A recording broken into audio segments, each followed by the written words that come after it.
خدا بزرگ تو یہ قصہ مختصر، ہم جتنا بھی نبی کریم کی ذات اقدس کے حوالے سے تعریف کرنا چاہیں، ہم خود چونکہ محدود ہیں، ہماری تعریفیں بھی محدود ہیں، لہٰذا ہماری عقل کی رسائی جہاں تک ہوتی ہے وہاں سے اوپر ان کی ذات شروع ہوتی ہے، لہٰذا آپ چاہیں بہت ہی اوپر جا کے شروع ہوتی ہوگی، تو اس کا مطلب یہ ہے سیدھا سادہ کہ آپ نبی کریم صلی اللہ علیہ وآلہ وسلم کو اللہ کا عبد سمجھیں، اللہ کا رسول سمجھیں، اس کے بعد آپ جتنی ان کی تعریف کر سکیں کریں، آپ کی تعریف کم ہے، ان کی ذات بالا ہے، پہلی بات۔ دوسری بات آپ ذرا سن لیں، آپ نے بات ختم کر دی عبد و رسول کہہ کے، بس جب آپ ختم ہو گئی، تعریف کریں گے تو پھر آپ نے جب عبدہو کہہ دیا کہ اللہ کے عبد ہیں، وہ کیا تھے کیا نہیں تھے، اس بحث سے کوئی فائدہ آج کے دور میں 1400 سال بعد ہو نہیں سکتا، صرف اختلاف بڑھتا ہے۔ میں آپ اس اختلاف بات کرنے کی کیا ہے کہ لقد کان لکم فی رسول اللہ اسوۃ حسنہ، ان کی سیرت ہمارے رول ماڈل ہے، بالکل رول ماڈل بیان کر کے عوام میں انتشار پیدا کریں، بالکل رول ماڈل ہے۔ اور میں اسی بات سے اب ذرا آگے چلے جائیں، میرا خیال ہے یہ بحث اس طرف جا رہی ہے، اگر آپ اپنا کلوزنگ ریمارکس دیں چلیں۔ آپ نے میں چند باتیں عرض کرنا چاہ رہا ہوں جو بنیادی نقطہ ہے، ٹھیک ہے؟ ہم اب بھی کوشش یہ کر رہے ہیں، بعض اوقات میں ہماری گفتگو سے اس طرح کا تاثر ملتا ہے کہ بھئی ہم اپنے فرقے کی بالادستی ثابت کرنے کی کوشش کریں، یہ نہیں ہونا چاہیے، یہ نہیں ہونا چاہیے۔ میں یہ کہہ رہا ہوں، سنیں، قرآن و سنت کی بالادستی کی کوشش کریں، ہاں میں کہہ رہا ہوں ان مشترکات کی جن پر سب کا عقیدہ ہے، سب جس پر مشترک ہے اس پر زور دیں، ٹھیک ہے؟ باقی ختم کر دینا سر، باقی چیزوں کو اپنے تک محدود رکھیں، ختم نہیں کر سکتے آپ۔ سنیں نا، دو طرح کے قابل عمل بات کریں نا،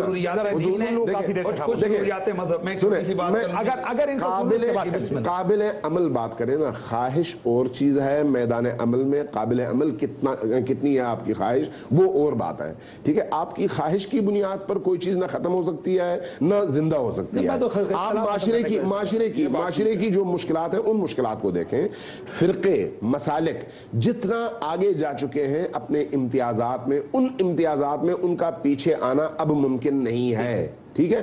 اس لیے جو ان کے امتیازات ہیں وہ امتیازات انہی پر رہنے دیں، وہ اپنے امتیازات کے ذمہ دار خود ہیں۔ دوسری بات میں وضاحت چاہوں گا، دیکھیں اکثریت اور اقلیت کبھی بھی حق اور باطل کا معیار نہیں ہے۔ قرآن کریم نے جا بجا اکثرہم لا یعقلون کہہ کر اکثریت کی نفی کیا ہے، لیکن اس کا مطلب یہ نہیں ہے کہ آپ کہیں کہ اگر کوئی فیصلہ ہو رہا ہے کسی بھی مسئلے میں اختلاف ہے تو اکثریت اگر فیصلہ کرے تو وہ غلط ہے، نہیں، یہ مطلب نہیں ہے، اس چیز کو سامنے رکھیں۔ میں کہہ رہا ہوں کہ جو چیز، جو بھی ایکشنز، جو بھی پریکٹسز جس کا نہ قرآن میں ظاہر کوئی ذکر نہیں، لیکن جو نبی پاک نے نہیں کی اور نبی کے رحلت کے بعد جو آئی ہیں اس کی پھر مذہبی حیثیت تو کوئی نہ ہوئی۔ اس میں آپ کی بات نہیں کر رہا، میں تمام کی بات آپ سب کی بات کر رہے ہیں، میں مانتا ہوں، سنیں میں ایک بات عرض کرتا ہوں، تو پھر وہ کیوں ہے میں عرض کرتا ہوں، دیکھیے پہلی بات یہ ذہن میں رکھ لیں کہ اسلام ایک سیال اور آگے بڑھنے والا دین ہے، منجمد دین نہیں ہے، اس چیز کو سامنے رکھیں۔ بہت ساری چیزیں آپ کے دین کا نہیں، آپ کے کلچر کا حصہ ہیں، لیکن جب آپ دین میں داخل ہوتے ہیں تو آپ اپنے کلچر کی وجہ سے اس کو لے کر داخل ہوتے ہیں۔ یہاں پر سوال دین نہیں بنتا مجھے بات مکمل کرنے دیں، کاشف بھائی آپ بات مکمل نہیں کرنے دیتے۔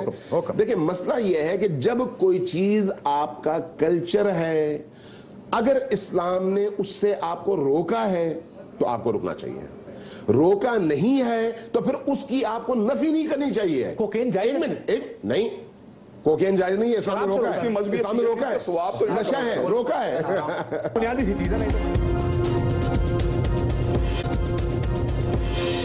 شریعت کے تابع ہونی چاہیے سر، شریعت کیا ہے؟ کیا قرآن اور سنت ہی شریعت؟ کتاب و سنت ہے شریعت۔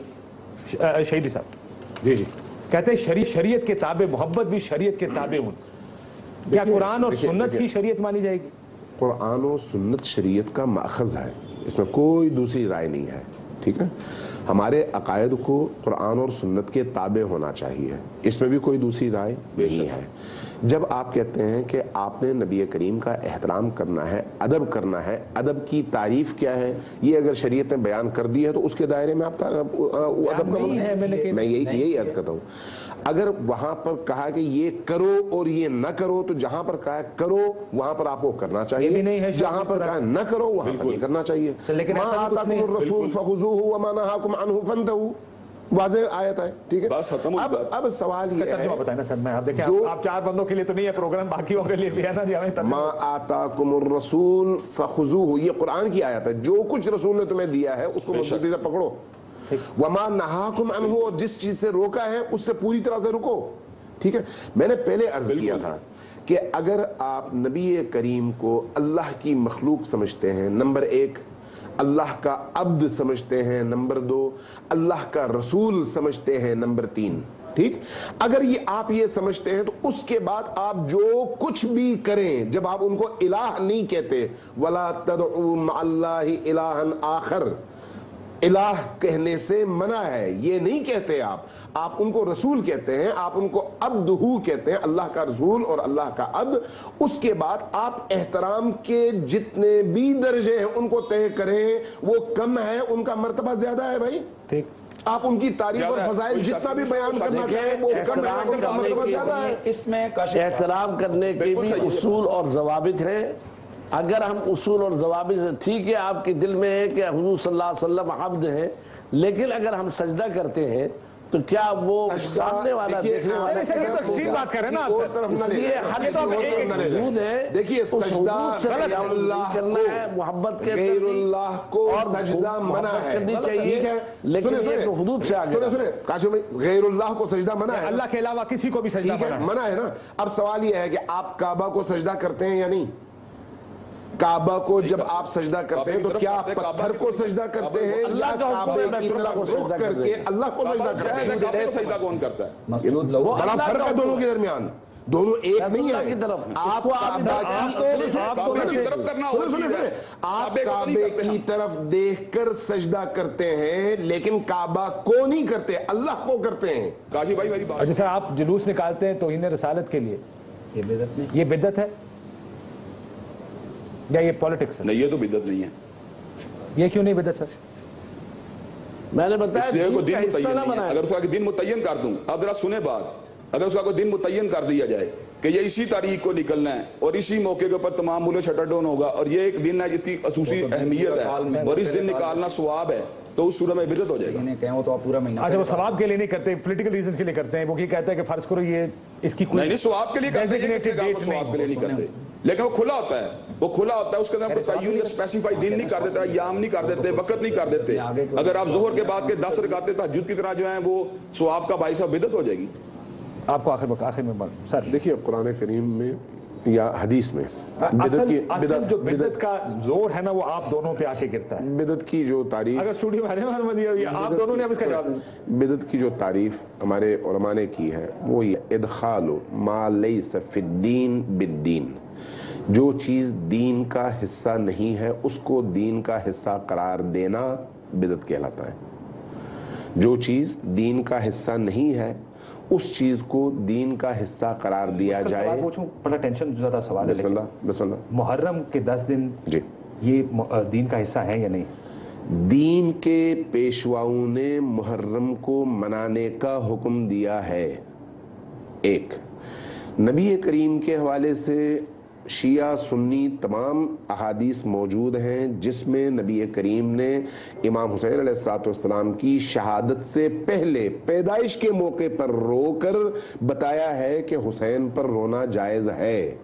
جب نبی کریم تنہائیوں میں ان کی شہادت سے بہت عرصہ پہلے حدیث بیان کرتے ہوئے حضرت ام سلمہ کے گھر میں روتے ہیں تو اس کا مطلب یہ ہے کہ حسین پر رونا اور یہ دن منانا جائز ہے. میں یہ نہیں کہتا کہ اللہ نے قرآن میں اتارا ہے، لیکن نبی کریم کی سیرت یہ بتاتی ہے، نبی کریم کی سیرت یہ بتاتی ہے کہ جب حضرت ام سلمہ کے گھر میں مٹی کی شیشی حضرت ام سلمہ کو دے رہے ہیں